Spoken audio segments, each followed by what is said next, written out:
ଜାନୁଆରୀ 6 ସାଧାରଣତନ୍ତ୍ର ଦିବସ ଉପଲକ୍ଷେ ସୁନ୍ଦର ସରଳ ଏବଂ ସଂକ୍ଷିପ୍ତ ଓଡ଼ିଆ ଭାଷଣ।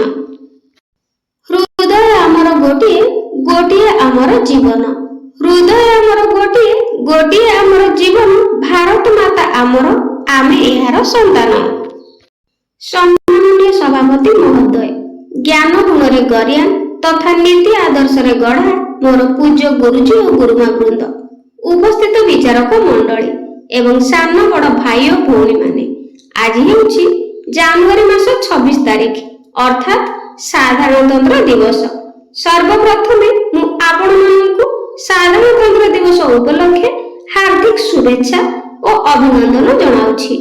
ଆଜିର ଏହି ପବିତ୍ର ସାଧାରଣତନ୍ତ୍ର ଦିବସ ବିଷୟରେ ମୋତେ କିଛି କହିବାର ସୁଯୋଗ ମିଳିଥିବାରୁ ମୁଁ ନିଜକୁ ଧନ୍ୟ ମନେ କରୁଛି।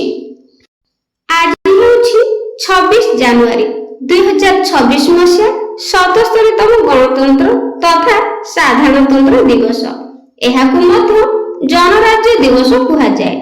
ଏହି ଅବସରରେ ମୁଁ ଦେଶ ପ୍ରତି ନମ୍ର କୃତଜ୍ଞତା ଜ୍ଞାପନ କରୁଛି। ସାଧାରଣତନ୍ତ୍ର ଦିବସ ବିଷୟରେ କିଛି କହୁଥିବାରୁ ମୁଁ ନିଜକୁ ଗର୍ବିତ ମନେ କରୁଛି।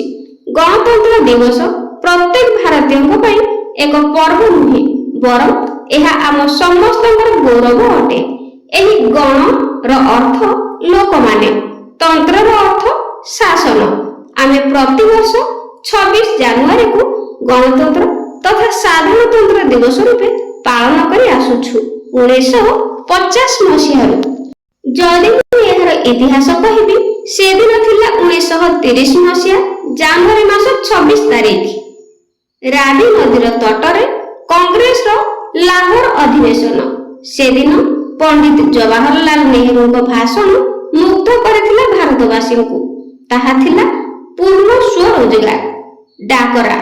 ଇତିମଧ୍ୟରେ ଆମ ଦେଶର ଅକ୍ଳାନ୍ତ ପରିଶ୍ରମ କରିଥିବା ସ୍ୱାଧୀନତା ସଂଗ୍ରାମୀମାନଙ୍କ ପ୍ରଶଂସା ଯେତେ କଲେ ବି ଅତ୍ୟୁକ୍ତି ହେବ ନାହିଁ।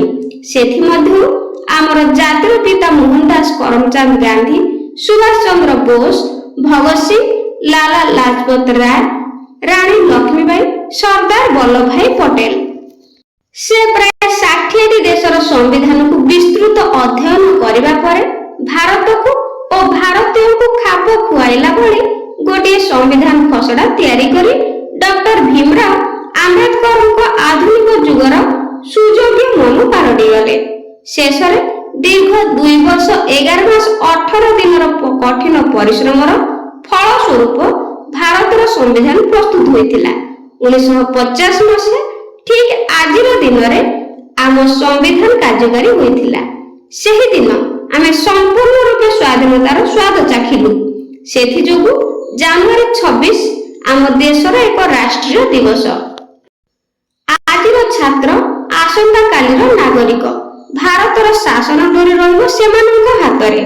ଆଜିର ଆହ୍ୱାନ, ସାମ୍ପ୍ରତିକ ଓ ଭବିଷ୍ୟତର ବିଭିନ୍ନ ପରିସ୍ଥିତି ଓ ସମସ୍ୟାକୁ ଟାଳିବାକୁ ହେଲେ ସମସ୍ତ ଦେଶବାସୀ ଏକ ହେବା। ଏହା ହିଁ ପ୍ରକୃତ ଦେଶପ୍ରେମ।